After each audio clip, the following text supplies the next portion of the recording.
Hey, welcome. Carm Capriato with episode 454. You know, a shop or any business that is family-based can attribute its longevity to how they managed their integration with the generations. Long-term generational leadership can be used as an example when talking about success and succession. My one-on-one interview with Danny Durbin explains how he is integrating the third generation in his family's parts business. He had to graduate, and he knew that. It was never a question about that. And I told him, I said, look, we want to have this third generation, but you got to go out and work somewhere else for a couple of years. I think it was something that I didn't do that would have been great if I'd have done it.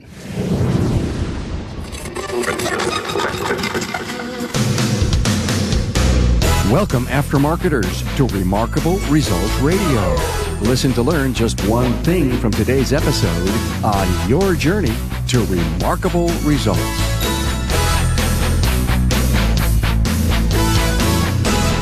Hi friends, Carm Capriato, the Aftermarket Podcast Guy here. Now, did you know that some of the very best shop owner and technician training takes place at Apex? Even in this technology-driven world, nothing beats the face-to-face meetings that I've had at Apex, and you can too. Now, plan to attend November 5th through the 7th at the Sands Expo in Las Vegas. For information, visit aapexshow.com and register. Hey, your help is needed. Not everyone in the aftermarket has discovered this podcast. Now, since we talk the business of the aftermarket, the value we bring to everyone who earns their living in this great industry is outstanding. You will be thanked for turning on a friend to the aftermarket's premier podcast that consistently covers the talk that's on the street. You know, I love to hear from my listeners. If ever you have a question, idea, or a guest you'd like me to have on, just email me at carm@remarkableresults.biz. Hey, by the way, find the talking points for this session at remarkableresults.biz/E454. Danny Durbin is no stranger to business succession. He is the second-generation owner of Durbin Auto Parts in Prattville, Alabama, and he is now integrating the third generation. You've heard the stats about the third generation, haven't you? Only about 12% survive. You decide, but I believe Danny has the right strategy to defy the survival statistics. He knows the procedures and the adaptations it takes for survival of the generations, having been there himself and done that. As he is planning to pass the torch to his son, Danny explains that Andrew first needed to work outside the business. You'll benefit from this story, as many service professionals have family businesses and do want them to succeed into the next generation. Find out the core values needed and the mindset of what it takes to keep the family business afloat for many years to come. Hey, a warm welcome to Danny Durbin from Durbin Auto Parts. Hey, Danny. Hey, glad to have you. Where's Durbin? Durbin Auto Parts is in Prattville, Alabama. In Prattville, Alabama. Mm-hmm. And you're second generation. I'm second generation. My father went to work for a company and purchased a portion of it in the early 70s and the rest of it in the late 70s. And today he and I are partners, and he's still there every day. The reason I have you on is you've got a great story to tell about the integration of your family. And I'd love to hear about how you got integrated into the business and everything, and your 81-year-old dad still works every day.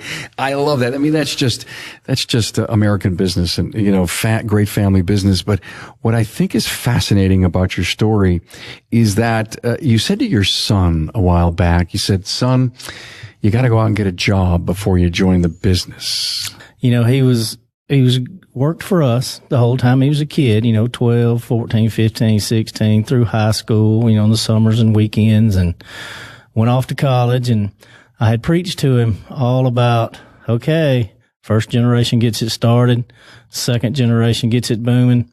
The odds of the third generation, they either lose it or sell it. Mm-hmm.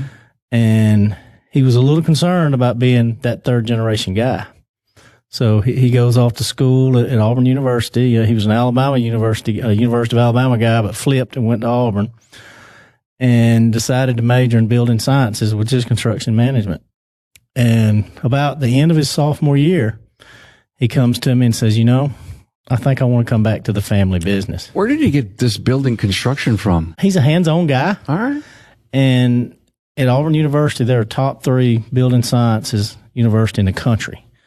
And the employment rate for the kids, men, women that graduate in that field is in the high 90s percentile. Oh. They're all doing co-ops and internships. They basically have multiple job offers when they graduate.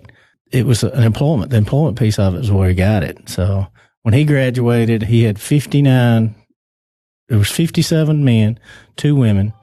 All 59 of them had a job offer. Most of them had multiples. You said it was his sophomore year? He said, hey, I think I want to come into the business? The family business, yeah. Did you tell him he's got to graduate?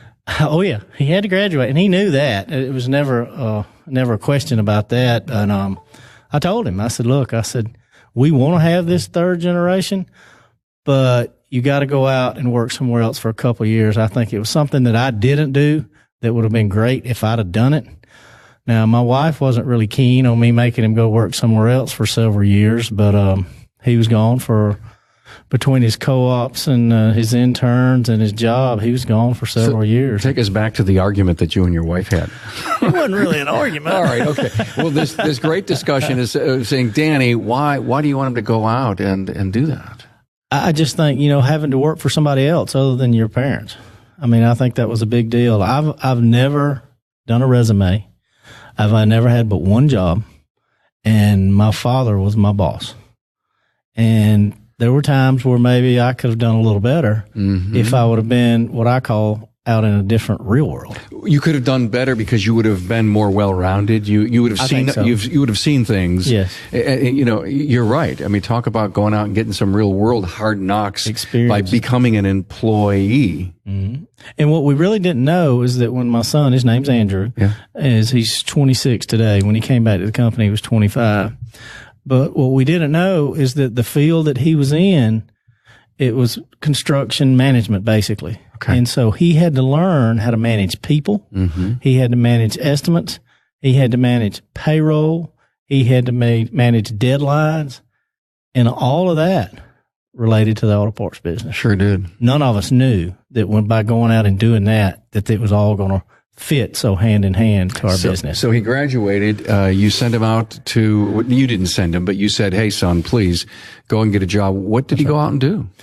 He went to work for a company based out of Birmingham, Alabama, that he had interned and co-opted with, and he actually worked in Nashville, Tennessee, Birmingham, Alabama, Fort Walton Beach, Florida, and Leesburg, Florida. They were building hospitals, office buildings, hotels, things of that sort. It's huge construction. Wow. He just got dumped into the deep end of the pool. Yeah, he had to learn how to manage people in a hurry. Wow.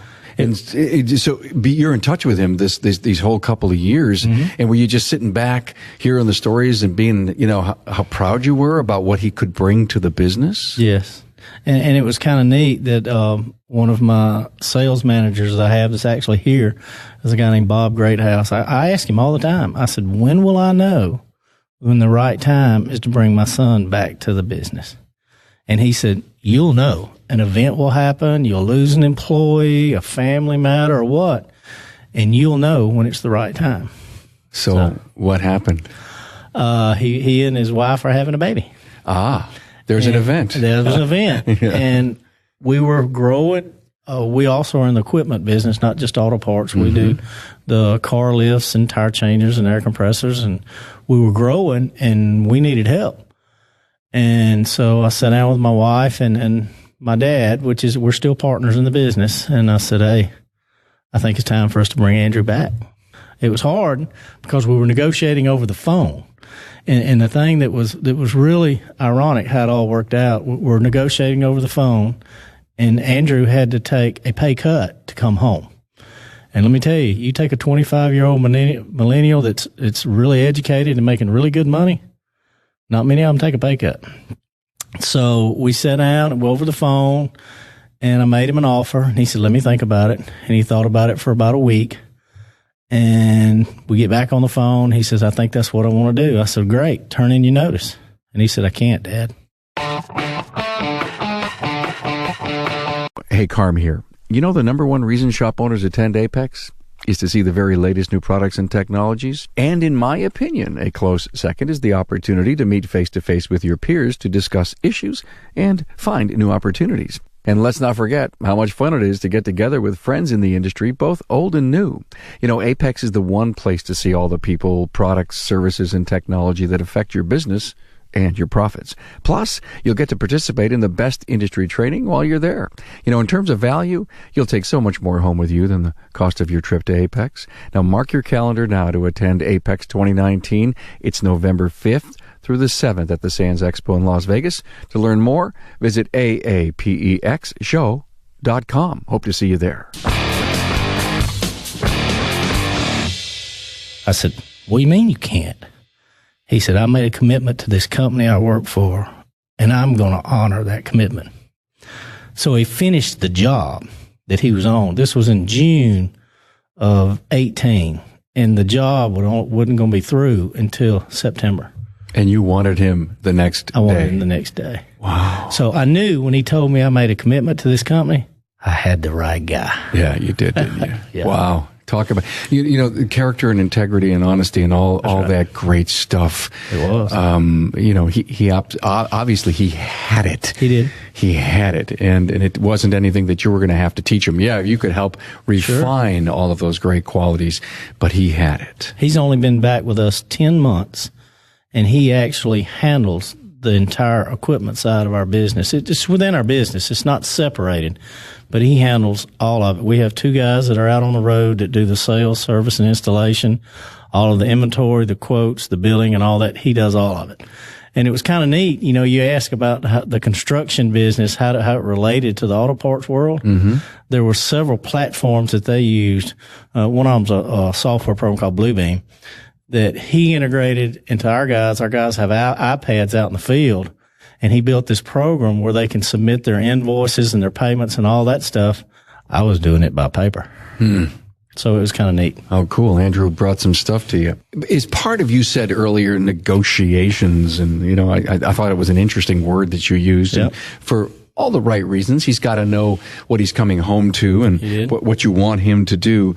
Was any part of that, anything have to do with how you could show him his career path in the business? It was, you know, a big piece of it was his benefits package, because we have a really good benefits package with our company, and he had a really good benefits package with the company he was working for, and he wanted to know where he was going to get long term. Mm-hmm. And I told him at the end of the day, he'll be me. And that's how it will go. You know, he would learn to do that. He already had the respect of my employees because he had been around them most of his life, and he was well educated and he was smart. And my employees knew that. And so I told all of them, I said, he's coming back to us. He's not replacing anybody. He's going to have multiple roles, and long term, he's going to be an asset to our company. You know, I love the fact that you basically outlined his role to the rest of the team. I mean, to me, that is so critical. And I think what happens in so many small businesses whose children are a fixture, they don't go, they don't leave, they don't go work for someone. They just have been there since they were born, if you will. And gave a job. And yes, very good. And they were given a job. So that's that old rule called the osmosis rule, and that is my team is supposed to understand what this child of mine does in the business. They're, if you will, they're wallpaper. They're there. Right. The thing I love about what you did, and I think the message here is that you negotiated. Danny came back for all the right reasons, and then you established his roles and responsibility for the rest of the team to understand. When Andrew goes to the next level, whenever that's going to be someday, you will announce to your team that Andrew's got some new responsibilities. Yeah, it's kind of amazing to watch them. You know, my employees have been with me. Most of them have been there a long time. We don't have very much turnover. We have turnover at the delivery level, but at the counter person level and things like that, we don't have a lot of turnover. And it's been amazing to watch in the last 9-10 months that some of the things that they will always come to me about, that now they go to him. You know, for example, hey, I got to be off tomorrow. Where they would always come to me, now they'll come to him. Or, hey, this has got to be done. What do you think we need to do here? The IT side of things is, you know, these millennials are much better at it than we are. Today, they go to him versus coming to me. So he's already building that management relationship with them. You're probably extremely proud to see that happen. Absolutely. That he's kind of earning his way in. He is. I learned a long time ago, let him earn a title, don't give him a title. Oh, cool. So your dad's 81. He comes to work every day. When he's in town. Now, he's a threat to travel a little bit. Oh, it's good for him. Good for him. And what does he say about Andrew coming in? He was all in. Cool. We spent many years, like I said, I think I told you before that I've been collecting a paycheck there for 46 years. Wow. We spent a lot of time and effort and money building the business that we have today, and it is a very successful business. And, you got a couple of options when you have a business like that. You keep it going, you continue to grow it, or you sell it. Yeah. And my name's on the door, and I just wasn't interested in selling. Got it. Well, consolidation in our industry is a phenomenon. It's a phenomenon. It's going to happen someday. Right. And I give you so much credit for what you're doing to keep this third generation going. And I trust me, I think your strategy on what you did with Andrew is exactly what needs to happen. You have 2 other children. I do. I have he's 26, and then I have a 24-year-old daughter that's a PE teacher. She graduated from University of Alabama, and my kids kind of got split between Auburn University and University of Alabama. Yeah. And she's a volleyball, softball coach. And in the summers, when we need a fill-in delivery driver, she kind of fills in and makes her a little extra money delivery driving. I have a third son that's 18, just finished his freshman year of college at Auburn. Amazingly, he's majoring in the same thing that Andrew did, building sciences. It's the employment deal and making really good money. They want to do it. But he has worked at our store since he was about 12, 14. And today he's our dispatcher for all of our delivery drivers. One of the toughest jobs it's tough. In the jobber store. The delivery side of it and the dispatching is tough. It's the face of your company. Yeah. I mean, these delivery people are seeing our customers all day, every day. Yep. How they're treated, how the customers are served, decisions that are made on what order the invoices go out on the truck. Right. And oh my God, it is probably the single most important job in the jobber store, like no different than the service advisor at the shop. If you miss one delivery driver, it's chaos. You can miss one counter person and get by. Will your younger son go through the same program that you offered Andrew? We don't know today. I mean, he's 18. There's plenty of time. There's plenty of time. And, he's made it clear that, I won't know for 5 years whether he's coming back or not. It'll take him 3 more years to graduate. And then if he goes out and works for another company for a couple of years, will we make an opportunity for him if he wants it? Probably. He'll have to go down the same path, but it's pretty neat to watch the pride that they have in wearing their company's name, which is their name, on their shirt. Great story. How do you see the jobbing business in the future? It's bright. It's it's really bright future. I'm affiliated with the CarQuest Auto Parts program, which to me is the best program out there. We're growing every month. We're adding new greenfield stores, converting jobbers out there. And I've always said that our industry is a very stable industry because I don't know anybody that drives a vehicle that's going to say, you know what, I'm not going to drive anymore.